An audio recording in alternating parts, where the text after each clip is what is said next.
This is Extra Time, presented by Purina.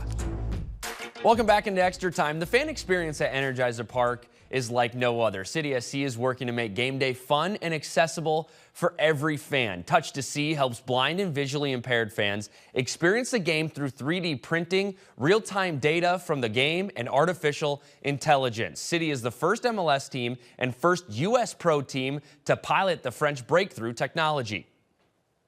A lot like a play-by-play broadcast where they're describing the action on the field, but with just an added level of detail that helps our patrons really get that full equitable experience. It was amazing. The Touch2See device really helped a lot to kind of paint a picture of what was happening on the field.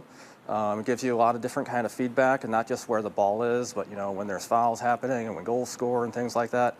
Even when the ball goes out of bounds, you really have a full picture, so I'm not missing out on anything. For us, it goes back to our mission of being an exceptional club and an exceptional neighbor, right? And if we're an exceptional neighbor, that means inviting all of St. Louis in, and we want everyone to be able to enjoy a match here